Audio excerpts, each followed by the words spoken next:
സ്വാഗതം ടോപ് 10ലേക്ക്. കടലിന്റെ മക്കളുടെ കണ്ണീർ തോർന്നിട്ടില്ല. ഉറ്റവർ എവിടെയെന്നോർത്ത് നീറിയിരിപ്പാണ്. പ്രതീക്ഷയോടെ തെരച്ചിൽ തുടരുന്നു. ന്യായീകരണത്തിനായി മുഖ്യമന്ത്രി കണ്ട രാഷ്ട്രീയമാണ് ഇപ്പോൾ ചർച്ചാ വിഷയം. തങ്ങളുടെയും പഴയ സർക്കാരിന്റെയും കാലത്ത് കടലിൽ കാണാതായവരുടെ കണക്കുകൾ ഒത്തുനോക്കിയതാണ് വിവാദമായത്. പൊലിഞ്ഞത് എത്ര പേരാണെങ്കിലും അത് മനുഷ്യജീവനാണെന്ന് വിട്ടുപോയി. ഓരോ ജീവനും വിലപ്പെട്ടതാണെന്ന് മുഖ്യമന്ത്രിക്ക് മനസ്സിലാക്കാൻ വിവാദങ്ങൾ വേണം. ഇന്നത്തെ വാർത്തകൾ നമുക്ക് സമഗ്രമായി നോക്കാം. ആദ്യം 10 പ്രധാന വാർത്തകളിലേക്ക്.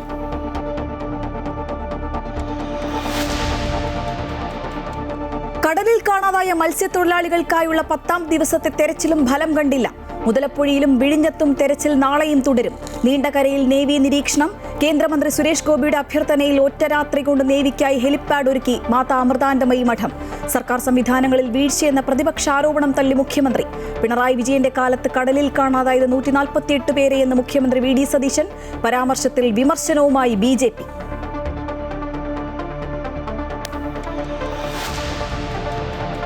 പ്രളയബാധിത മേഖലയിൽ ജനജീവിതം സാധാരണ നിലയിലേക്ക്. വെള്ളമിറങ്ങിയതോടെ കൂടുതൽ പേർ ക്യാമ്പുകളിൽ നിന്ന് വീടുകളിലേക്ക് മടങ്ങുന്നു. സാമ്പത്തിക സഹായം വൈകില്ലെന്ന് സർക്കാർ. വടക്കൻ ജില്ലകളിൽ ജാഗ്രത തുടരുന്നു. കുട്ടനാട്ടിൽ എല്ലാ വിദ്യാഭ്യാസ സ്ഥാപനങ്ങൾക്കും നാളെ അവധി. ഡൽഹിയിലും അസമിലും മഴക്കെടുതി.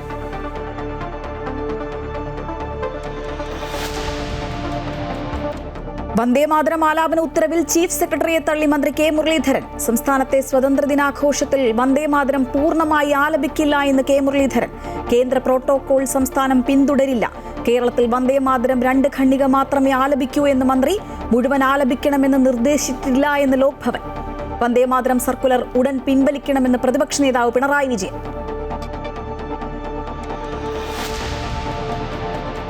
ആഭ്യന്തരമന്ത്രിയെയും സർക്കാർ സംവിധാനങ്ങളെയും വെല്ലുവിളിച്ച കേസിൽ അർജുൻ ആയങ്കി റിമാൻഡിൽ. പിടികൂടിയത് പുലർച്ചെ കണ്ണൂരിൽ അഭിഭാഷകയെ കാണാനെത്തിയപ്പോൾ. അർജുൻ നിരവധി ക്രിമിനൽ കേസുകളിൽ പ്രതിയെന്ന് റിമാൻഡ് റിപ്പോർട്ട്. ആഭ്യന്തരമന്ത്രിക്കെതിരെ പോസ്റ്റിട്ട ഫോൺ കണ്ടെത്താൻ കസ്റ്റഡിയിൽ വാങ്ങാൻ പോലീസ്. നിയമത്തെ വെല്ലുവിളിക്കുന്നവർക്കെതിരെ ശക്തമായ നടപടിയെന്ന് ആഭ്യന്തരമന്ത്രി രമേശ് ചെന്നിത്തല.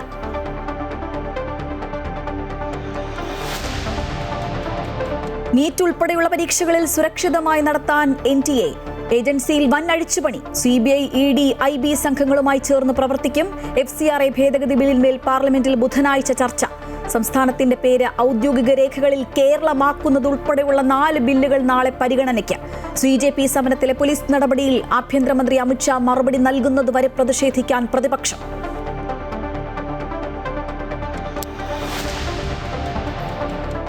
രാജ്യത്ത് യുവാക്കളുടെ വികാരം ഉൾക്കൊള്ളാൻ പാർട്ടിക്കായില്ല എന്ന ശശി തരൂരിന്റെ വിമർശനം തള്ളി കോൺഗ്രസ്. സമരത്തെ നയിച്ചത് രാഹുൽ ഗാന്ധിയെന്നും മല്ലികാർജ്ജുൻ ഖാർഗെ. പരീക്ഷാക്രമക്കേട് ആദ്യം ഉന്നയിച്ചത് രാഹുലെന്നും തരൂരിന് മറുപടി. BJPക്ക് സുഖിക്കുന്ന വർത്തമാനം തരൂർ പറയരുതെന്ന് KC വേണുഗോപാൽ.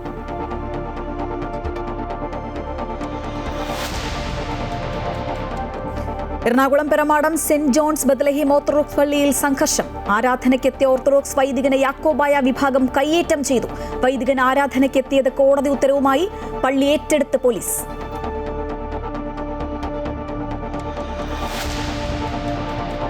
ശ്രീലങ്കൻ മണ്ണിൽ ഇന്ത്യക്ക് വിജയത്തുടക്കം. സനാഹ മത്സരത്തിൽ ശ്രീലങ്ക ക്രിക്കറ്റ് 11 തോൽപ്പിച്ചത് 6 വിക്കറ്റിന്. ടെസ്റ്റ് പരമ്പരയ്ക്കുള്ള ടീമിൽ സായി സുദർശന് പകരം സർഫറാസ് ഖാനെ ഉൾപ്പെടുത്തി BCCI.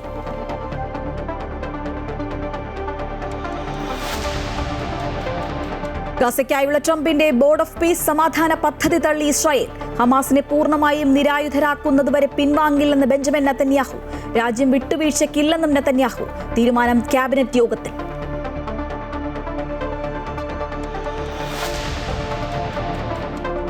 Story of the day.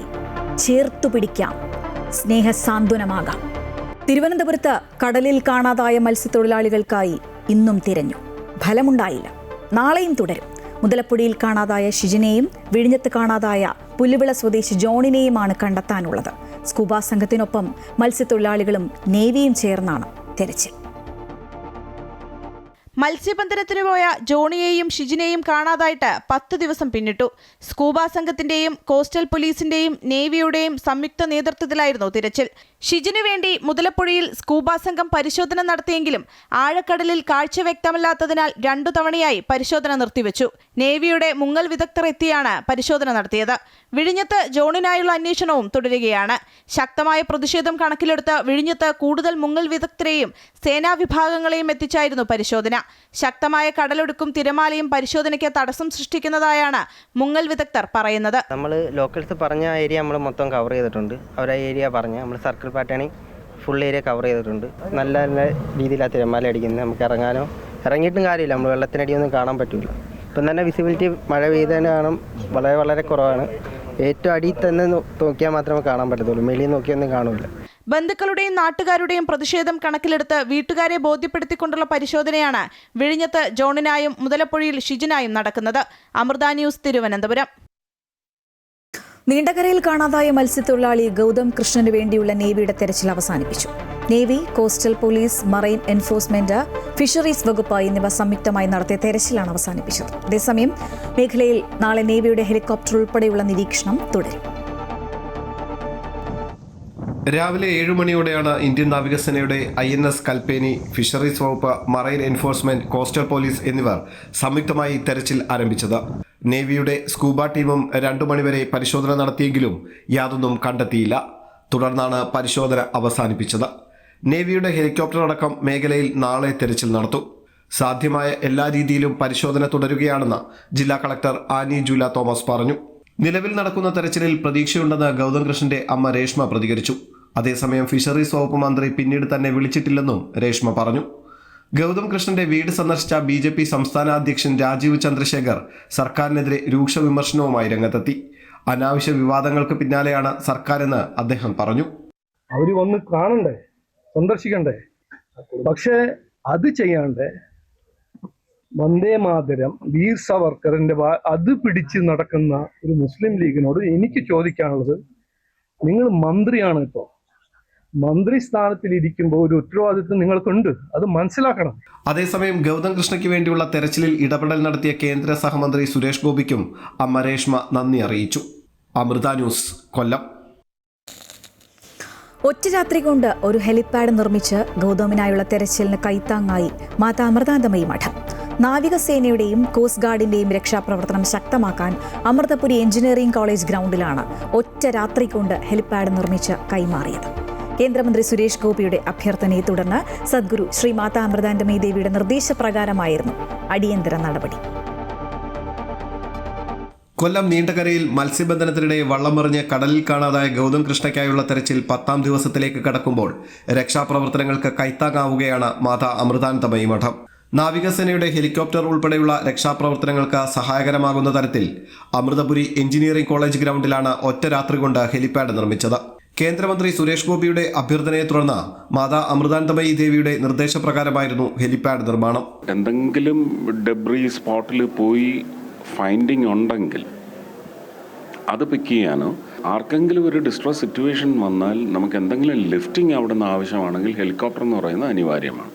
ആ ഹെലികോപ്റ്ററിന് റീഫ്യൂവലിങ്ങിനുള്ള പ്രശ്നമുണ്ടായിരുന്നു. അപ്പോൾ അത് ഇന്നലെ അമ്മയാണ് അത് പരിഹരിച്ചത്. അമ്മ അമൃത സ്വരൂപാനന്ദ സ്വാമി എടുത്ത് പറഞ്ഞിട്ട് അപ്പം തന്നെ എഞ്ചിനീയറിംഗ് കോളേജിലെ ടീം ഇന്നലെ രാത്രി 11 മണി മുതൽ അവിടെ വള്ളിക്കാവിൽ അമൃത എഞ്ചിനീയറിംഗ് കോളേജിൻ്റെ സ്ഥലത്ത് 25 മീറ്റർ ഡയയിൽ പുതിയ ഹെലിപാഡ് ഉണ്ടാക്കി. സാധ്യമായ എല്ലാ രീതിയിലും രക്ഷാപ്രവർത്തനങ്ങൾ നടത്തുമെന്ന് പറഞ്ഞ കൊല്ലം ജില്ലാ കളക്ടർ ഒറ്റ രാത്രി കൊണ്ടുള്ള ഹെലിപാഡ് നിർമ്മാണത്തിൽ മാതാ അമൃതാനന്ദമയി മഠത്തെ അഭിനന്ദിച്ചു. എനിക്ക് അവരുടെ ഹെലിപാഡിന്റെ ഡയമീറ്റർ ഉൾപ്പെടെയുള്ള അതിന്റെ ഡയമെൻഷൻസ് സ്കെച്ച് ഉൾപ്പെടെ അതിന്റെ വീഡിയോ ഉൾപ്പെടെ അവിടുത്തെ ബന്ധപ്പെട്ട അധികാരികൾ എനിക്ക് അയച്ചു തന്നു. മിനിസ്റ്ററുമായിട്ട് അവർ കോർഡിനേറ്റ് ചെയ്യുന്നുണ്ടായിരുന്നു. അവരപ്പം തന്നെ രാത്രി തന്നെ അത് കോൺക്രീറ്റ് ചെയ്യാനുള്ള നാഷണൽ ഹൈവേയുടെ അടുക്കുന്ന അതിന്റെ ബിറ്റുമെനോ മറ്റേ കോൺക്രീറ്റിംഗ് സംവിധാനങ്ങൾ കൊണ്ടുവരികയും അതിനുള്ള എല്ലാ നടപടികളും അവിടെ സ്വീകരിച്ചിട്ടുണ്ട്. അമൃതാനന്ദ മഠത്തിൽ നിന്ന് ലഭിച്ച സപ്പോർട്ട് വളരെ വളരെ പ്രശംസനീയമാണ്. അത് പ്രത്യേകം അപ്രീഷിയേറ്റ് ചെയ്യുന്നു. കഴിഞ്ഞ ദിവസം രാത്രി വൈകിയാണ് കേന്ദ്രമന്ത്രി സുരേഷ് ഗോപി ഹെലിപാഡ് നിർമ്മാണത്തിന് മാതാ അമൃതാനന്ദമയി മഠത്തിന്റെ സഹായം അഭ്യർത്ഥിച്ചത്. തുടർന്ന് മഠത്തിലെയും അമൃത സർവകലാശാലയിലെയും ജീവനക്കാരും സന്നദ്ധ പ്രവർത്തകരും രാത്രിയിലുടനീളം വിശ്രമമില്ലാതെ നിർമ്മാണ പ്രവർത്തനങ്ങളിൽ ഏർപ്പെട്ടു. പ്രാദേശിക കരാറുകാരിൽ നിന്ന് ആവശ്യമായ സാമഗ്രികൾ എത്തിച്ചു. ഇന്റർലോക്കുകളും മറ്റു നിർമ്മാണ സാമഗ്രികളും എത്തിക്കാൻ ആശ്രമത്തിലെ വാഹനങ്ങളും രാത്രി മുഴുവൻ തുടർച്ചയായി സർവീസ് നടത്തി. രാവിലെ 10 മണിയോടെ ഹെലിപാഡിന്റെ നിർമ്മാണം പൂർത്തിയാക്കി അധികൃതർക്ക് കൈമാറി. കൊല്ലം നീണ്ടകരയിൽ മത്സ്യബന്ധന വള്ളം മറിഞ്ഞ് കാണാതായ ഗൗതമിനായുള്ള തെരച്ചിൽ കൂടുതൽ ശക്തമാക്കാൻ നാവികസേനയ്ക്കും കോസ്റ്റ് ഗാർഡിനും ഇനി ഈ ഹെലിപാഡ് സഹായകമാകും. അമൃത ന്യൂസ്, കൊല്ലം. സർക്കാർ അനാസ്ഥ ചൂണ്ടിക്കാട്ടിയവരെ കണക്കുകൾ കൊണ്ട് തോൽപ്പിക്കാൻ ശ്രമിക്കുകയായിരുന്നു എന്ന് മുഖ്യമന്ത്രി വി ഡി സതീശൻ. സംസ്ഥാനത്ത് ആദ്യമായല്ല മത്സ്യത്തൊഴിലാളിയെ കടലിൽ കാണാതാകുന്നതെന്നും പിണറായി സർക്കാരിന്റെ കാലത്ത് 148 പേരെ കാണാതായി എന്നും കണക്ക് നിരത്തി. ചരിത്രത്തിൽ ഇതുവരെ നടക്കാത്ത തെരച്ചിലാണിപ്പോൾ നടക്കുന്നതെന്നും അദ്ദേഹം പറഞ്ഞു. മത്സ്യത്തൊഴിലാളികളെ കുടുംബത്തിലെ അംഗങ്ങളെപ്പോലെയാണ് കാണുന്നതെന്നും കടലിൽ കാണാതായവരെ കണ്ടെത്തുന്നതിനായി പരമാവധി ശ്രമിക്കുന്നുണ്ടെന്നുമായിരുന്നു മുഖ്യമന്ത്രിയുടെ പ്രതികരണം. സംസ്ഥാനത്ത് ആദ്യമായിട്ടല്ല മത്സ്യത്തൊഴിലാളികളെ കടലിൽ കാണാതാകുന്നത്. കഴിഞ്ഞ സർക്കാരിന്റെ കാലത്ത് 148 പേരെയാണ് കാണാതായതെന്നും പ്രതിപക്ഷ നേതാവിന്റെ ആരോപണങ്ങൾക്ക് മറുപടിയായി മുഖ്യമന്ത്രി പറഞ്ഞു. കഴിഞ്ഞ 9 ദിവസമായി ഈ സംസ്ഥാനത്തിന്റെ ചരിത്രത്തിൽ ഇതുവരെ ഇല്ലാത്ത തരത്തിൽ കേന്ദ്ര സർക്കാരിന്റെ കൂടെ സഹായത്തോടുകൂടി നമ്മൾ തിരിച്ചു നടത്തിക്കൊണ്ടിരിക്കുകയാണ്. ഒരു കാലത്തും ഇത്രമാത്രം ഒരു ഗവൺമെന്റ് നഷ്ടപ്പെട്ടവർക്ക് വേണ്ടിയിട്ട് കുടുംബത്തിലെ ഒരാളെ നഷ്ടപ്പെട്ടതുപോലെയാണ് ഈ സർക്കാർ അവർക്ക് വേണ്ടി പരിശോധന നടത്തുന്നത്. കഴിഞ്ഞ മുഖ്യമന്ത്രി ഇന്നലെ പത്രസമ്മേളനം നടത്തിയപ്പോൾ പറഞ്ഞു, കുറേ ദിവസമായി 3 പേരെ കാണാതായിട്ട് ഒന്നും ചെയ്യുന്നില്ല എന്ന് അദ്ദേഹം പറഞ്ഞു. അദ്ദേഹത്തിന് വിമർശിക്കാനുള്ള പൂർണ്ണമായ അധികാരമുണ്ട്. അപ്പോൾ ആദ്യമായിട്ടല്ല 3 പേരെ കടലിൽ കാണാതെ പോകുന്നു. അദ്ദേഹം 10 വർഷം മുഖ്യമന്ത്രിയായിരുന്നപ്പോൾ കാണാതെ പോയവരുടെ എണ്ണം എത്രയും വരെയാണ്? 148. നിലവിൽ മത്സ്യത്തൊഴിലാളികളെ കാണാതായാൽ നഷ്ടപരിഹാരം ലഭിക്കാൻ 7 വർഷം കാത്തിരിക്കണം. ഇത് ഇല്ലാതാക്കാൻ സർക്കാർ നടപടിയെടുക്കുമെന്നും വി ഡി സതീശൻ വ്യക്തമാക്കി. മത്സ്യത്തൊഴിലാളികൾക്കായി കേന്ദ്ര സർക്കാരിൽ നിന്നും കൂടുതൽ ആനുകൂല്യങ്ങൾ നേടിയെടുക്കുന്നതിനും ശ്രമമുണ്ടാകുമെന്നും അദ്ദേഹം പറഞ്ഞു. അതേസമയം മത്സ്യത്തൊഴിലാളികളെ കാണാതായ സംഭവത്തിൽ മാധ്യമങ്ങളുടെ ചോദ്യങ്ങളോട് മുഖ്യമന്ത്രി പ്രതികരിച്ചില്ല. കൊച്ചിയിൽ അഖില കേരള ധീവര സഭയുടെ പരിപാടിക്കെത്തിയതായിരുന്നു മുഖ്യമന്ത്രി. അമൃത ന്യൂസ്, കൊച്ചി. മുഖ്യമന്ത്രിയുടെ കണക്കിലെ ഔചിത്യക്കുറവ് ചൂണ്ടിക്കാട്ടുകയായിരുന്നു MLA വി മുരളീധരൻ.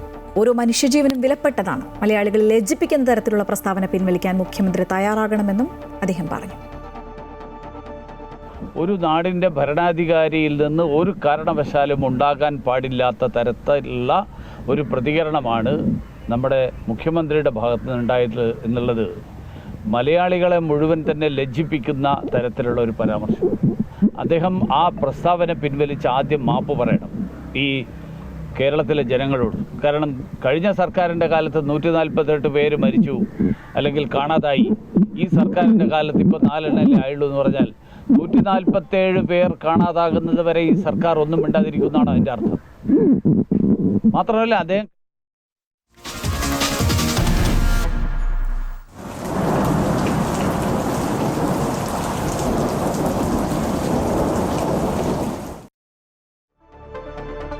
സംസ്ഥാനത്ത് മഴയ്ക്ക് നേരിയ ശമനമുണ്ട്. പസഫിക് സമുദ്രത്തിലെ ഡോൾഫിൻ ചുഴലിക്കാറ്റ് കേരള തീരം വിട്ടതാണ് മഴ കുറയാൻ കാരണം. പക്ഷേ 7 ജില്ലകളിൽ പ്രഖ്യാപിച്ച യെല്ലോ അലേർട്ട് തുടരും. വെള്ളക്കെട്ട് തുടരുന്നതിനാൽ ആലപ്പുഴ ജില്ലയിൽ കുട്ടനാട് താലൂക്കിൽ നാളെ അവധിയാണ്. ദുരിതാശ്വാസ ക്യാമ്പുകൾ പ്രവർത്തിക്കുന്ന വിദ്യാഭ്യാസ സ്ഥാപനങ്ങൾക്കും അവധിയാണ്. മുൻ നിശ്ചയിച്ച പരീക്ഷകൾക്ക് പക്ഷേ മാറ്റമില്ല. പത്തനംതിട്ട, കോട്ടയം, ഇടുക്കി, കോഴിക്കോട്, വയനാട്, കണ്ണൂർ, കാസർഗോഡ് ജില്ലകളിലാണ് ഇന്ന് യെല്ലോ അലേർട്ട് പ്രഖ്യാപിച്ചിട്ടുള്ളത്. തിങ്കളാഴ്ച മുഴുവൻ ജില്ലകളിലും ഗ്രീൻ അലേർട്ടാണ് പ്രഖ്യാപിച്ചിട്ടുള്ളത്. അതേസമയം കേരള, കർണാടക, ലക്ഷദ്വീപ് തീരങ്ങളിൽ മത്സ്യബന്ധനത്തിന് വിലക്കേർപ്പെടുത്തി. കല്ലാർകുട്ടി, ലോവർ പെരിയാർ, പെരിങ്ങൽകുത്ത് അണക്കെട്ടുകളിൽ റെഡ് അലേർട്ട് പ്രഖ്യാപിച്ചു. തിരുവനന്തപുരം കാപ്പിൽ മുതൽ പൊഴിയൂർ വരെയും, കൊല്ലം ആലപ്പാട്ട് മുതൽ ഇടവ വരെയും, ആലപ്പുഴ ചെല്ലാനം മുതൽ അഴീക്കൽ ജെട്ടി വരെയും, തൃശൂർ ആറ്റുപുറം മുതൽ കൊടുങ്ങല്ലൂർ വരെയും കടലാക്രമണത്തിന് സാധ്യതയുണ്ട്. മഴയ്ക്ക് ശമനമുള്ളതിനാൽ ക്യാമ്പുകളിൽ നിന്ന് ആളുകൾ വീടുകളിലേക്ക് മടങ്ങി തുടങ്ങി. എന്നാൽ അതീവ ജാഗ്രത തുടരണമെന്ന് അധികൃതർ അറിയിച്ചു. നദീതീരങ്ങളിലും മലയോര മേഖലകളിലും താമസിക്കുന്നവർ ജാഗ്രത തുടരണം. ഉരുൾപൊട്ടൽ, മണ്ണിടിച്ചിൽ, മലവെള്ളപ്പാച്ചിൽ സാധ്യതയുള്ള മേഖലകളിലേക്കുള്ള യാത്രകൾ പരമാവധി ഒഴിവാക്കണമെന്നും കേന്ദ്ര കാലാവസ്ഥാ വകുപ്പ് മുന്നറിയിപ്പ് നൽകിയിട്ടുണ്ട്. അമൃത ന്യൂസ്, കോഴിക്കോട്. ജലനിരപ്പിൽ നേരിയ കുറവുണ്ടായെങ്കിലും കുട്ടനാട്ടിലെ വെള്ളപ്പൊക്ക ഭീതി ഒഴിഞ്ഞിട്ടില്ല. വിവിധ പ്രദേശങ്ങളിൽ ജലനിരപ്പ് നേരിയ തോതിൽ താഴ്ന്നുവെങ്കിലും ഇപ്പോഴും വെള്ളം പൂർണ്ണമായും ഇറങ്ങിയിട്ടുമില്ല. കൂടുതൽ പാടശേഖരങ്ങളിൽ മട വീണത് 2ാം കൃഷി ഇറക്കിയ കർഷക കുടുംബങ്ങളെ കടുത്ത ദുരിതത്തിലാക്കി. അപ്പർ കുട്ടനാട് മേഖലയിൽ ആശ്വാസത്തിന്റെ തിരിതെളിഞ്ഞുവെങ്കിലും കുട്ടനാട്ടിൽ ആശങ്കകൾ അവസാനിക്കുന്നില്ല. ജലനിരപ്പിൽ കുറവുണ്ടെങ്കിലും വെള്ളം പൂർണ്ണമായും ഇറങ്ങാത്തതാണ് ജനങ്ങളെ ദുരിതത്തിലാക്കിയിരിക്കുന്നത്. പ്രധാന പാതയായ AC റോഡിലടക്കം പലയിടത്തും വെള്ളക്കെട്ട് രൂക്ഷമായത് യാത്രാ ദുരിതവും വർദ്ധിപ്പിച്ചു. AC റോഡിൽ കൂടുതൽ ഭാഗങ്ങളിൽ വെള്ളം കയറിയത് വാഹനയാത്രികരെ വല്ലാതെ വലച്ചെങ്കിലും KSRTC സർവീസുകൾ മുടങ്ങാതെ തുടരുന്നത് ജനങ്ങൾക്ക് ആശ്വാസമായിട്ടുണ്ട്. പള്ളിക്കൂട്ടുമ്മ, ഒന്നാങ്കര ഭാഗത്തും മങ്കൊമ്പ് ജംഗ്ഷനിലും നസ്രത്ത് മേൽപ്പാലത്തിന്റെ കിഴക്ക് പടിഞ്ഞാറ് വശങ്ങളിലും കഴിഞ്ഞ ദിവസം വെള്ളം കയറി. സമീപത്തെ പാടശേഖരത്തിൽ മട വീണതാണ് ഒന്നാങ്കര മുതൽ പടിഞ്ഞാറ് ഭാഗത്തേക്ക് വെള്ളം കയറാൻ ഇടയാക്കിയത്. അതേസമയം കഴിഞ്ഞ ദിവസങ്ങളിൽ വെള്ളക്കെട്ടുണ്ടായ പൂവം, മങ്കൊമ്പ് ബ്ലോക്ക് ജംഗ്ഷൻ എന്നിവിടങ്ങളിൽ മാറ്റമില്ലാതെ ദുരിതം തുടരുകയാണ്. AC റോഡിന് സമാന്തരമായി ഒഴുകുന്ന തോട് കര കവിഞ്ഞതാണ് റോഡിൽ വെള്ളം ഉയരാൻ കാരണമായത്. ഇടവിട്ടുള്ള മഴ നേരിയ ആശ്വാസം പകരുന്നുണ്ടെങ്കിലും വെള്ളം പൂർണ്ണമായി ഇറങ്ങിയാൽ മാത്രമേ ജനജീവിതം പൂർവ്വസ്ഥിതിയിലാകൂ. അമൃത ന്യൂസ്, ആലപ്പുഴ. കോട്ടയം ജില്ലയുടെ പടിഞ്ഞാറൻ മേഖലയിൽ പ്രളയക്കെടുതികൾ തുടരുമ്പോൾ വരുമാനം നഷ്ടപ്പെട്ടവരുടെ എണ്ണവും വർദ്ധിക്കുകയാണ്. ലോട്ടറി വിൽപ്പനക്കാരും ഓട്ടോറിക്ഷ തൊഴിലാളികളും ഒക്കെയുണ്ട് ഇക്കൂട്ടത്തിൽ. ഓട്ടോറിക്ഷകൾക്ക് ഓട്ടമില്ല, ലോട്ടറി വാങ്ങാനാണെങ്കിൽ ആളുമില്ല. ഞാനൊരാളെ പണിക്ക് പോകാനുള്ളത്. കഴിഞ്ഞ ശനിയാഴ്ച ഉച്ചയായപ്പോഴത്തേക്ക് നമ്മുടെ പരിപാടി നിർത്തി വീട്ടിൽ വന്നിരിക്കുന്നത്. ഇനി ഒരു ഈ ആഴ്ച ഫുൾ പണിക്ക് പോക്ക് നടക്കത്തില്ല. സാമ്പത്തികപരമായിട്ടാണ് ക്യാമ്പുകളിൽ കിടക്കുന്നവർക്ക് അവർക്ക് അതിൻ്റെതായ കാര്യം കിട്ടും. വീട്ടിൽ ഇരിക്കുന്ന പോലെ അതിലും പട്ടിണിയാണ്. ഇത് വരുമാനം നഷ്ടപ്പെട്ട കൂലിപ്പണിക്കാരുടെ അവസ്ഥയാണ്. എന്നാൽ വെള്ളപ്പൊക്കം മൂലം വരുമാനം നഷ്ടപ്പെട്ടവരിൽ സ്വയം തൊഴിലുകാരുമുണ്ട്. അതിൽ ആദ്യ വിഭാഗം ഓട്ടോറിക്ഷക്കാരാണ്. വഴികളെല്ലാം വെള്ളം കയറി മൂടിയതോടെ ഓട്ടോറിക്ഷകൾക്ക് ഓട്ടമില്ലാതായി. നമ്മുടെയൊക്കെ കാര്യങ്ങളെല്ലാം വെള്ളത്തിലായി. മൊത്തത്തിൽ വെള്ളത്തിലാണ്. ഓട്ടം കുറവാണ്, പൊതുവെ കുറവാണ്. ജനങ്ങൾ ടൗണിലോട്ട് വരാത്തതുകൊണ്ട് നമുക്ക് ഓട്ടമില്ല. ഓട്ടോറിക്ഷ സ്റ്റാൻഡുകളും വെള്ളത്തിലായതോടെ നിരത്തിൽ കാണുന്നത് അപൂർവം ഓട്ടോറിക്ഷകൾ മാത്രം. പലപ്പോഴും ഒരു ആശുപത്രി ഓട്ടം കിട്ടിയാലായി. ഓടുന്നില്ലായിരുന്നേ, ഞങ്ങളിപ്പോൾ ഒന്ന് ഇറങ്ങി നോക്കിയതാ. വലിയ പാടാ, വലിയ ബുദ്ധിമുട്ടാണ്. വീട്ടിലെ കാര്യങ്ങൾ ഇറക്കാൻ ബുദ്ധിമുട്ടായിരിക്കും എല്ലാവർക്കും. അപ്പോൾ ഇവരെ ആശുപത്രി കൊണ്ടുപോവുക, അതുകൊണ്ട് ഇറക്കിയതാ. വെള്ളപ്പൊക്കം ഇനിയും തുടർന്നാൽ ഓട്ടമില്ലാതെ കുടുംബം പട്ടിണിയാകുന്നത് മാത്രമല്ല ഓട്ടോറിക്ഷക്കാരുടെ പ്രശ്നം. വാഹനം വാങ്ങാനെടുത്ത ലോണിന്റെ തിരിച്ചടവും പ്രതിസന്ധിയിലാകും. കൂലിപ്പണിക്കാരുടെയും ഓട്ടോറിക്ഷ തൊഴിലാളികളുടെയും ഒക്കെ വരുമാനം നിലച്ചതോടെ ലോട്ടറി വിൽപ്പനക്കാരും പ്രതിസന്ധിയിലായി. ദിവസവും 200-ഉം 300-ഉമൊക്കെ ലോട്ടറി വിറ്റിരുന്നവർ ഇപ്പോൾ വിൽക്കുന്നത് 100-ൽ താഴെ ടിക്കറ്റുകൾ മാത്രം. ടിക്കറ്റ് 100 ടിക്കറ്റ് എടുത്താൽ ഞങ്ങളിപ്പോൾ 60 ടിക്കറ്റൊക്കെ എടുക്കുന്നത്.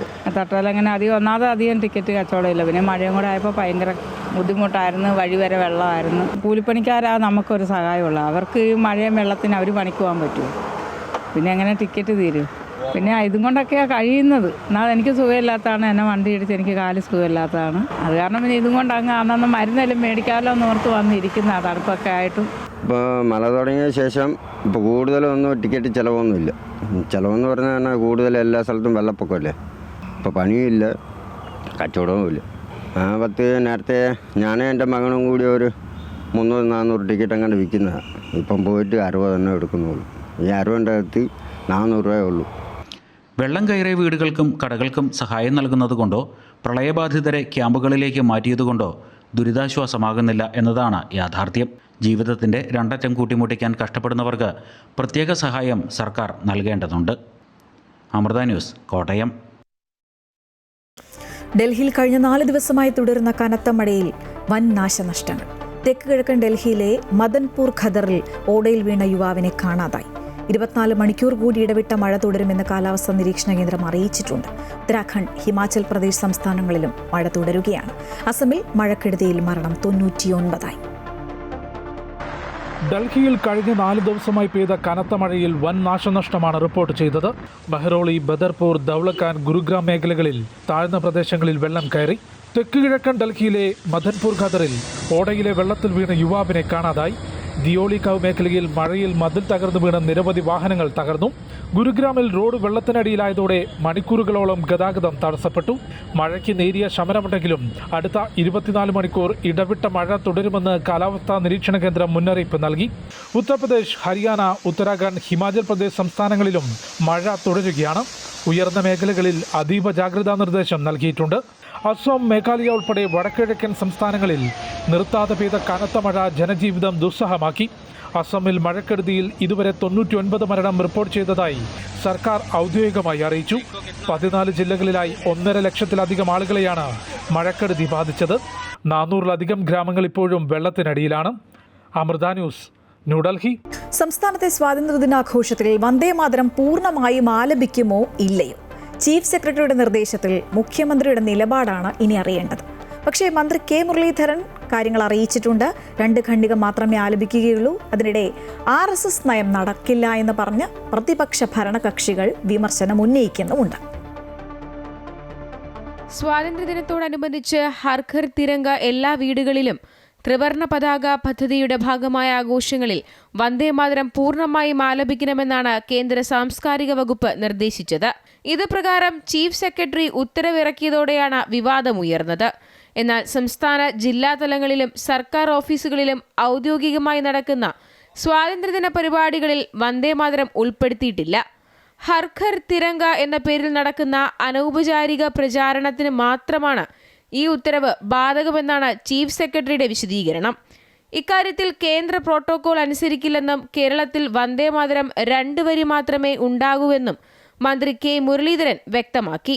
ഗവർണർ പങ്കെടുത്തതിനാലാണ് സത്യപ്രതിജ്ഞാ ചടങ്ങിൽ വന്ദേമാതരം പൂർണ്ണമായും ആലപിച്ചതെന്നും അദ്ദേഹം പറഞ്ഞു.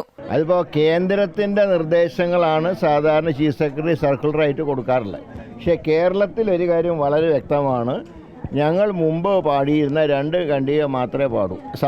സംസ്ഥാന സർക്കാരിൻ്റെ ഏത് പരിപാടിയിലും 2 ഖണ്ഡിക മാത്രമാണ് മുമ്പ് പാടിയിട്ടുള്ളത്. അത് മാത്രമേ ഞങ്ങൾ പാടൂ. വന്ദേമാതരം പൂർണ്ണമായി ചൊല്ലേണ്ടതില്ലെന്ന് മന്ത്രി PK കുഞ്ഞാലിക്കുട്ടിയും നിർദ്ദേശം സംസ്ഥാന സർക്കാർ ഉണ്ടാക്കിയ പുതിയ സംഗതി അല്ലെന്ന് മന്ത്രി N ശംസുദ്ദീനും പറഞ്ഞു. വന്ദേമാതരം പൂർണ്ണമായും ആലപിക്കണമെന്നത് RSS നയമാണെന്നും അത് പിൻവലിക്കണമെന്നും പ്രതിപക്ഷ നേതാവ് പിണറായി വിജയൻ ഉൾപ്പെടെയുള്ള ഇടത് നേതാക്കളും ആവശ്യപ്പെട്ടിട്ടുണ്ട്. ഇതോടെ കേന്ദ്ര സർക്കാർ നിർദ്ദേശം തള്ളി സംസ്ഥാനത്തെ സ്വാതന്ത്ര്യദിനാഘോഷങ്ങളിൽ വന്ദേമാതരം പൂർണ്ണമായും ആലപിക്കില്ല എന്ന് ഉറപ്പായി. അമൃത ന്യൂസ്, തിരുവനന്തപുരം. വന്ദേമാതരം മുഴുവൻ ചൊല്ലണമെന്ന സർക്കുലർ പിൻവലിക്കണമെന്ന് പ്രതിപക്ഷ നേതാവ് പിണറായി വിജയൻ. സംസ്ഥാന സർക്കാർ ദുരഭിമാനം വെടിയണം, അടിയന്തരമായി ഇടപെടണം. വന്ദേമാതരത്തിന്റെ കാര്യത്തിൽ രാജ്യത്ത് പ്രഖ്യാപിത നിലപാടുണ്ട്. വന്ദേമാതരം പൂർണ്ണമായും മതനിരപേക്ഷതയ്ക്ക് നിരക്കുന്നതല്ല. വന്ദേമാതരം പൂർണ്ണമായും ചൊല്ലണമെന്നത് RSSന്റെ നിലപാടാണെന്നും പ്രതിപക്ഷ നേതാവ് പറഞ്ഞു. വന്ദേമാതരം പൂർണ്ണമായി ചൊല്ലുക എന്നത് RSSന്റെ നയമാണ്. എന്തിനാണ് RSSന്റെ നയത്തിന് കീഴ്പ്പെടുന്നത്? RSSന്റെ അജണ്ടയ്ക്ക് കീഴ്പ്പെട്ടുകൊണ്ട് വന്ദേമാതരം പൂർണ്ണമായി ചൊല്ലി പ്രീതി സമ്പാദിക്കാൻ നോക്കുകയാണ്. ഇനിയും ദിവസമുണ്ട്. അടിയന്തരമായി ഇടപെടണം. ദുരഭിമാനം കാണിക്കരുത്. ഇത് മതനിരപേക്ഷതയുടെ പ്രശ്നമാണ്. മതനിരപേക്ഷത സംരക്ഷിക്കുന്ന നിലപാടുകളെ കേരളത്തിലെ ഗവൺമെന്റ് സ്വീകരിക്കാവൂ. ആ കാര്യത്തിൽ മതനിരപേക്ഷ ചിന്താഗതിക്കാർക്കെല്ലാം വൻ നിർബന്ധമുണ്ട്. നയപരമായ കാര്യങ്ങളിൽ വ്യക്തതയില്ലാത്ത സർക്കാരാണ് സംസ്ഥാനത്ത് പ്രവർത്തിക്കുന്നത് എന്ന് V മുരളീധരൻ MLA. ചീഫ് സെക്രട്ടറിക്ക് ലോക് ഭവൻ നിർദ്ദേശം നൽകുന്നു എന്ന് പറഞ്ഞാൽ മുഖ്യമന്ത്രി പിന്നെ എന്തിനാണെന്നും മുരളീധരൻ ചോദിച്ചു. നയപരമായിട്ടുള്ള ഒരു വ്യക്തതയില്ലാത്തൊരു സർക്കാരാണ് ഇപ്പോൾ പല കാര്യങ്ങളിലും പ്രവർത്തിച്ചുകൊണ്ടിരിക്കുന്നത്. ലോക് ഭവൻ ചീഫ് സെക്രട്ടറിക്ക് നിർദ്ദേശം നൽകുന്നു എന്ന് പറഞ്ഞാൽ പിന്നെ ആ മുഖ്യമന്ത്രി അവിടെ ഇരിക്കുന്നതിനാ? ഗവർണറുടെ അധികാരത്തിൽപ്പെടുന്നില്ല. ഗവർണർ തന്നെ പറഞ്ഞല്ലോ, അങ്ങനെയുള്ള ഒരു നിർദ്ദേശവും ഗവർണറുടെ ഭാഗത്തു നിന്നുണ്ടായിട്ടില്ല. അപ്പോൾ അതിനർത്ഥം എന്താ? സർക്കാരിൽ അവരുടെ തീരുമാനങ്ങൾ എന്താണ്, അവരുടെ നിലപാടെന്താണ്? അവർക്ക് തന്നെ ഒരു വശത്ത് വന്ദേമാതരം വേണമെന്നുണ്ട്, മറുവശത്ത് ചില സമ്മർദ്ദങ്ങൾ ഉണ്ടാവുന്നു. ഈ സമ്മർദ്ദങ്ങൾക്ക് വഴിപ്പെടുക എന്നുള്ളതാണോ അവരുടെ തീരുമാനം എന്ന് അവരാണ് വ്യക്തമാക്കുന്നത്. ചീഫ് സെക്രട്ടറി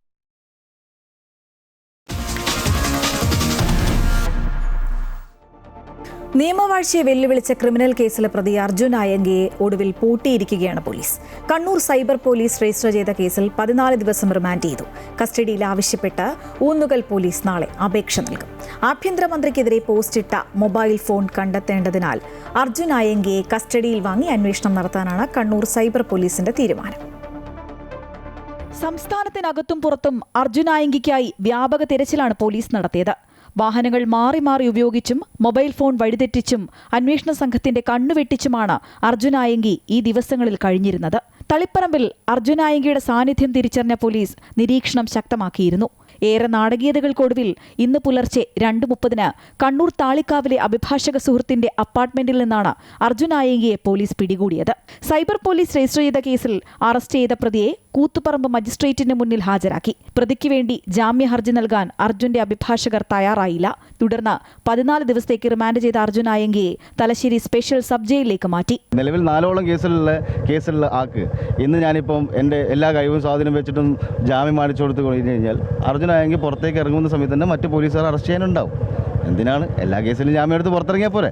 ബാക്കിയുള്ള 3 കേസുകളിൽ കൂടെ ജാമ്യം എടുത്തു കഴിഞ്ഞാൽ നിങ്ങൾ വെയിറ്റ് ചെയ്യും, ഒരു 10-20 ദിവസം കൊണ്ട് അദ്ദേഹം പുറത്തിറങ്ങും. അർജുൻ ആയങ്കി നിരവധി ക്രിമിനൽ കേസുകളിൽ പ്രതിയാണെങ്കിലും ജാമ്യം ലഭിച്ചാൽ നിയമവ്യവസ്ഥയെ നിസ്സാരവൽക്കരിച്ച് കുറ്റകൃത്യം ആവർത്തിക്കും എന്നാണ് റിമാൻഡ് റിപ്പോർട്ട്. തെളിവ് നശിപ്പിക്കാനും സാക്ഷികളെ സ്വാധീനിക്കാനും ശ്രമം നടത്തും. ആയങ്കിക്ക് ജാമ്യം ലഭിച്ചാൽ ഇത്തരം കുറ്റകൃത്യങ്ങളിൽ ഏർപ്പെടുന്നവർക്ക് പ്രചോദനമാകുമെന്നും റിമാൻഡ് റിപ്പോർട്ടിലുണ്ട്. പ്രതിയെ ഒളിവിൽ കഴിയാൻ സഹായിച്ചവരെയും ബാഹ്യ സഹായങ്ങൾ നൽകിയവരെയും കേന്ദ്രീകരിച്ചാണ് ഇനിയുള്ള അന്വേഷണം. 23 കേസുകളുണ്ടല്ലേ, ആ കേസുകളുടെ അവസ്ഥകൾ ഇപ്പോൾ എന്താണ് പരിശോധിക്കാം. അണ്ടർ ഇൻവെസ്റ്റിഗേഷൻ കേസ് വേഗം നമ്മൾ കംപ്ലീറ്റ് ചെയ്ത് കോടതിയിൽ കുറ്റപത്രം കൊടുക്കാം. പെൻഡിങ് ട്രയൽ കേസുകൾ ട്രയൽ പൂർത്തീകരിക്കാനുള്ള നടപടികൾ സ്വീകരിക്കാം. കാപ്പ നടപടികൾ തുടങ്ങും. ബെയിൽ വയലേഷൻസ് ഉണ്ടെങ്കിൽ അതിൻ്റെ നടപടികളും തുടങ്ങും. അതുപോലെ സെക്യൂരിറ്റി പ്രൊസീഡിങ്സ് എവിടെയാണ് ആവശ്യമുള്ളത് ആ കാര്യങ്ങളെല്ലാം ഉടൻ തുടങ്ങും. നിയമവാഴ്ചയെ വെല്ലുവിളിച്ച് അർജുൻ ആയങ്കി ഒടുവിൽ പിടികൂടിയതും ആഭ്യന്തരമന്ത്രിക്കും വകുപ്പിനും ആശ്വാസവും നേട്ടവുമായി. മന്ത്രിയെ വെല്ലുവിളിച്ച ആയങ്കിയുടെ ഒളിച്ചുകളി വകുപ്പിനാകെ നാണക്കേടായിരുന്നു. അമൃത ന്യൂസ്, കണ്ണൂർ. ഒളിവിൽ കഴിയുന്നതിനിടെ അർജുൻ ആയങ്കിക്ക് സഹായം ചെയ്തതിനെ തുടർന്ന് അറസ്റ്റിലായ അജയ് ആയങ്കിയെ സ്റ്റേഷൻ ജാമ്യത്തിൽ വിട്ടയച്ചു. അജയ്ക്ക് ജാമ്യം നിൽക്കാൻ ഗുണ്ടാ നേതാവ് എത്തിയെങ്കിലും ഇയാളുടെ ക്രിമിനൽ പശ്ചാത്തലം പരിശോധിക്കാൻ തുടങ്ങിയതോടെ സഹോദരൻ അഖിൽ ആയങ്കി എത്തി 2ാം ജാമ്യക്കാരനാവുകയായിരുന്നു. അജയ്യെ വിട്ടയച്ചുവെങ്കിലും ഗുണ്ടാ നേതാവ് കരുതൽ തടങ്കലിൽ കഴിയുകയാണ്. മാധ്യമങ്ങൾ തെറ്റായ വാർത്ത പ്രചരിപ്പിക്കുകയാണെന്നും സാമൂഹിക മാധ്യമങ്ങളിൽ പോസ്റ്റുകൾ പങ്കുവച്ചിരുന്നത് അജയ് അല്ല എന്നും അഖിൽ ആയങ്കി പ്രതികരിച്ചു. ഇന്നലെ രാത്രി 12 മണിയോടെ കോഴിക്കോട് നടക്കാവ് ഭാഗത്തെ സ്വകാര്യ സ്ഥാപനത്തിന് മുന്നിൽ വെച്ചാണ് അജയ് പിടിയിലായത്. അർജുൻ ആയങ്കിയുടെ ബാങ്ക് അക്കൗണ്ടുകൾ പോലീസ് മരവിപ്പിച്ചതിന് പിന്നാലെ കേസ് നടത്തിപ്പിന് ആവശ്യമായ പണം സമാഹരിക്കാൻ അജയുടെ ബാങ്ക് അക്കൗണ്ടാണ് ഉപയോഗിച്ചത് എന്നാണ് പോലീസിന്റെ കണ്ടെത്തൽ. അർജുൻ ആയങ്കിയുടെ അറസ്റ്റോടെ ആഭ്യന്തരമന്ത്രിക്ക് കൈയടിക്കുകയാണ് ജനങ്ങൾ. ഇത് ഗുണ്ടകളുടെ നാടല്ല, സമാധാനം ആഗ്രഹിക്കുന്ന ജനങ്ങളുടെ നാടാണെന്നാണ് രമേശ് ചെന്നിത്തലയുടെ പ്രതികരണം. ഒപ്പം എല്ലാ സിസ്റ്റത്തെയും വെല്ലുവിളിക്കുന്ന ഗുണ്ടകൾക്ക് ഇതാകും അനുഭവമെന്നും ഓർമ്മപ്പെടുത്തൽ. ജനങ്ങളെ വെല്ലുവിളിക്കുന്ന ഒരു ഗുണ്ടയ്ക്കും കേരളത്തിൽ സ്ഥാനമുണ്ടാവില്ല. ഇത് ഗുണ്ടകളുടെ നാടല്ല, സമാധാനം ആഗ്രഹിക്കുന്ന ജനങ്ങളുടെ നാടാണ്. ഇവിടെ എല്ലാ സിസ്റ്റത്തെയും വെല്ലുവിളിക്കുന്ന ഗുണ്ടയ്ക്ക് ഇതാണ് അനുഭവമെന്ന് കരുതുക. ഇത് മാത്രമല്ല, കേരളത്തിലെ എല്ലാ ഗുണ്ടകളെയും നിലയ്ക്ക് നിർത്താൻ ഈ ഗവൺമെൻറ് പ്രതിജ്ഞാബദ്ധമാണ്. ജനങ്ങളുടെ സമാധാന ജീവിതം ഉറപ്പുവരുത്തുക എന്നാണ് ലക്ഷ്യം. ഇന്നലെ മുതൽ ആരംഭിച്ചു കഴിഞ്ഞു. നൊട്ടോറിയസ് ആയിട്ടുള്ള ഗുണ്ടകളും സാമൂഹ്യ വിരുദ്ധന്മാരും ജനങ്ങളുടെ സ്വൈര്യ ജീവിതത്തെ തകർക്കാൻ ശ്രമിക്കുകയാണെങ്കിൽ ശക്തമായ നടപടി ഉണ്ടാകും. അർജുൻ ആയങ്കിയെ പിടികൂടുമെന്ന് ഉറപ്പായിരുന്നു എന്ന മന്ത്രി കെ മുരളീധരൻ. ഒളിവിലിരുന്ന് പോസ്റ്റിടാൻ ആർക്കും കഴിയുമെന്നും കെ മുരളീധരൻ തിരുവനന്തപുരത്ത് പറഞ്ഞു. അതിലിപ്പോൾ വലിയ അത്ഭുതമൊന്നുമില്ല. എന്ത് വന്നാലും പിടിയിലാകുന്നുള്ള കാര്യം ഉറപ്പായിരുന്നു. പിന്നെ 1-2 ദിവസം ഒരു ഷോ കാണിച്ച് നടക്കാൻ കഴിഞ്ഞു എന്ന് മാത്രം. ആർക്കും ഒളിവിലിരുന്ന് പോസ്റ്റിടാൻ തടസ്സമൊന്നുമില്ലല്ലോ. ഏതായാലും പിടിക്കുന്നുള്ള കാര്യം ഉറപ്പായിരുന്നു, പിടിക്കുകയും ചെയ്തു. അർജുൻ ആയങ്കി പോലീസിനെ വെല്ലുവിളിച്ചതിലൂടെ സമൂഹത്തെയാണ് വെല്ലുവിളിച്ചത് എന്ന ADGP P. വിജയൻ. സാമൂഹിക മാധ്യമങ്ങളിൽ അർജുൻ ആയങ്കി നടത്തുന്നത് ഷോ മാത്രമാണ്. പോലീസിനെ വെല്ലുവിളിച്ചു എന്നത് അർജുൻ ആയങ്കിയുടെ തോന്നൽ മാത്രമാണെന്നും ഗുണ്ടകൾക്കെതിരെയുള്ള പോലീസിന്റെ ഓപ്പറേഷൻ ഗ്രിപ്പ് മാരത്തോൺ തുടർന്നുകൊണ്ടേയിരിക്കുമെന്നും P. വിജയൻ പറഞ്ഞു.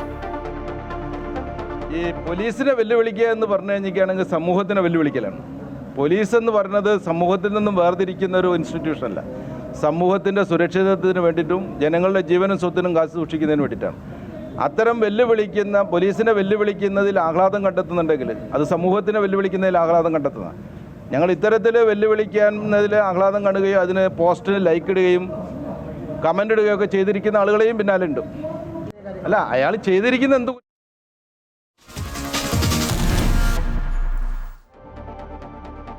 സുരക്ഷ വർദ്ധിപ്പിക്കുന്നതിനായി പരിഷ്കാരങ്ങൾ പ്രഖ്യാപിച്ച നാഷണൽ ടെസ്റ്റിംഗ് ഏജൻസി സൈബർ സുരക്ഷ, പരീക്ഷാ കേന്ദ്രങ്ങളുടെ പ്രവർത്തനം, ഫോറൻസിക് എന്നീ പ്രധാന വിഭാഗങ്ങളിൽ ഉന്നത ഉദ്യോഗസ്ഥരെ നിയമിക്കും. ക്രമക്കേടുകൾ തടയുന്നതിനും കുറ്റമറ്റ അന്വേഷണത്തിനും CBI, IB, എൻഫോഴ്സ്മെന്റ് ഡയറക്ടറേറ്റ്, സംസ്ഥാന പോലീസിനെയും ഏകോപിപ്പിച്ച് അന്വേഷണവും സുരക്ഷാ പരിശോധനകളും നടത്തും. ഹൈടെക് തട്ടിപ്പുകൾ കണ്ടുപിടിക്കുന്നതിനായി ശക്തമായ ഡിജിറ്റൽ ഫോറൻസിക് സംവിധാനം ഏർപ്പെടുത്തുന്നതും നാഷണൽ ടെസ്റ്റിംഗ് ഏജൻസി വ്യക്തമാക്കി. പാർലമെന്റിന്റെ വർഷകാല സമ്മേളനം ഈ ആഴ്ച അവസാനിക്കാനിരിക്കെ ബുധനാഴ്ച FCRA ബിൽ അവതരിപ്പിക്കുമെന്ന് സൂചന. ഔദ്യോഗിക രേഖകളിൽ കേരള എന്നതിന് പകരം കേരളം എന്നാക്കുന്നത് ഉൾപ്പെടെയുള്ള 4 ബില്ലുകളും നാളെ പാർലമെന്റിൽ അവതരിപ്പിക്കും. അതേസമയം CJP സമരത്തിലെ പോലീസ് നടപടിയിൽ അമിത്ഷാ മറുപടി പറയുന്നതുവരെ പാർലമെന്റിൽ പ്രതിഷേധം ശക്തമാക്കാനാണ് പ്രതിപക്ഷ തീരുമാനം. ഈ മാസം 13 വരെയാണ് പാർലമെന്റിന്റെ വർഷകാല സമ്മേളനം നിശ്ചയിച്ചിട്ടുള്ളത്. അതിനു മുൻപായി FCRA ഭേദഗതി ബിൽ അവതരിപ്പിച്ച് പാസാക്കുമെന്നാണ് സർക്കാർ വൃത്തങ്ങൾ നൽകുന്ന സൂചന. FCRA ബില്ലിന്മേലുള്ള ചർച്ചകൾക്ക് കേന്ദ്ര ആഭ്യന്തരമന്ത്രി അമിത്ഷാ മറുപടി നൽകും.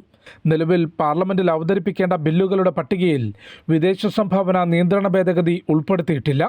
ഔദ്യോഗിക രേഖകളിൽ കേരള എന്നതിന് പകരം കേരളം എന്നാക്കുന്നതിനുള്ള ബിൽ, ദേശീയ സഹകരണ വികസന കോർപ്പറേഷൻ ഭേദഗതി ബിൽ തുടങ്ങി മറ്റു 4 ബില്ലുകൾ ലിസ്റ്റ് ചെയ്തിട്ടുണ്ട്. FCRA ഭേദഗതിയെ ശക്തമായി എതിർക്കുമെന്നാണ് കോൺഗ്രസ് ഉൾപ്പെടെ പ്രതിപക്ഷ കക്ഷികൾ വ്യക്തമാക്കിയത്. എന്നാൽ ഭരണഘടനാ ഭേദഗതി ബിൽ അല്ലാത്തതുകൊണ്ട് തന്നെ FCRA പാർലമെന്റിൽ പാസാക്കാനുള്ള ഭൂരിപക്ഷം കേന്ദ്ര സർക്കാരിനുണ്ട്. വനിതാ സംവരണം, മണ്ഡല പുനർനിർണയ, ഭരണഘടനാ ഭേദഗതി ബിൽ ഈ സമ്മേളന കാലയളവിൽ അവതരിപ്പിക്കില്ല എന്നാണ് റിപ്പോർട്ട്. 10, 11, 12 തീയതികളിൽ മുഴുവൻ അംഗങ്ങളോടും നിർബന്ധമായും ഹാജരാകാൻ നിർദ്ദേശിച്ച് കോൺഗ്രസ് വിപ്പ് നൽകിയിട്ടുണ്ട്. കൂടാതെ CJP സമരത്തിലെ പോലീസ് നടപടിയിൽ അമിത്ഷാ മറുപടി നൽകും വരെ പാർലമെന്റിൽ പ്രതിഷേധം ശക്തമാക്കാനാണ് പ്രതിപക്ഷത്തിന്റെ തീരുമാനം. അമൃത ന്യൂസ്, ന്യൂഡൽഹി.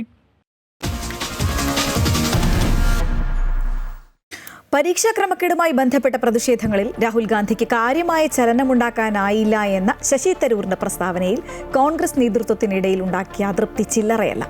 തരൂരിനെ തള്ളിപ്പറയുകയാണ് കോൺഗ്രസ് അധ്യക്ഷൻ മല്ലികാർജ്ജുൻ ഖാർഗെ ഉൾപ്പെടെയുള്ള നേതാക്കൾ. ശശി തരൂരിന്റെ പ്രസ്താവന BJPയുടെ കയ്യിൽ വടി കൊടുക്കുന്നതാണ് എന്നാണ് വിമർശനം.